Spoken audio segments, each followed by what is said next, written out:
সামাজিক যোগাযোগ মাধ্যমে ২৬ সেপ্টেম্বর নিয়ে নানা গুঞ্জন চলছে। নেটিজেনরা অনেকেই জেনে বা না জেনে পোস্ট করছেন ২৬ তারিখ নিয়ে। কেউ কেউ বিষয়টি নিয়ে আতঙ্ক প্রকাশ করছেন, কেউ বা রসিকতা করছেন, আবার কারো কারো পোস্টে সরল জিজ্ঞাসা কী হবে ওই দিন। এসব প্রশ্নের সয়লাভ ফেসবুক, ইনস্টাগ্রাম, ইউটিউব, এক্স ও টিকটক। ফেসবুকে একজন নেটিজেন স্যাটায়ার করে তার পোস্টে লেখেন ২৬ তারিখ কি চট করে শেখ হাসিনা ঢুকে পড়বেন। আরেকজন লেখেন ২৬ তারিখ নাকি অনেকে কোটিপতি হবে।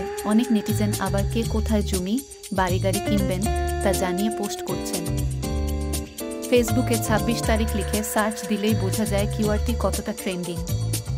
সার্চ রেজাল্টে ফেসবুক প্রথমেই দেখাচ্ছে সামাজিক যোগাযোগ মাধ্যমটির ১,৪৬,০০০ ব্যবহারকারী এই বিষয়টি নিয়ে কথা বলছে। টেলিগ্রাম ভিত্তিক একটি গেমিং বট নিয়ে আলোচনায় রয়েছে ২৬ সেপ্টেম্বর। গেমিং বটটির নাম হামস্টার কমব্যাট, যেখানে বিভিন্ন টাস্ক পূরণ ও ট্যাগ করে গেম কারেন্সি, কয়েন, কি ইত্যাদি অর্জন করা যায়। ফেসবুক, এক্স ও ইউটিউবে অনেকেই এই গেমটির বিষয়ে প্রচারণা চালাচ্ছেন।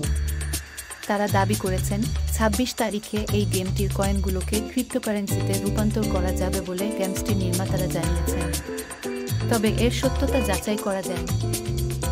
আবার কেউ কেউ বলছেন টেলিগ্রামের এমন অ্যাপ অনেক আছে, মাঝে মধ্যেই তারা তাদের গেমস কারেন্সি ক্রিপ্টোকারেন্সিতে রূপান্তরের সুযোগ দিয়ে থাকে।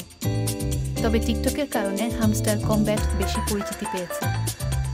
এদিকে এসব দাবির বিরোধিতা করে কেউ কেউ বলছেন যদি এভাবে কোটিপতি বা বড়লোক হওয়া যেত তাহলে মানুষ আর কাজ করত না।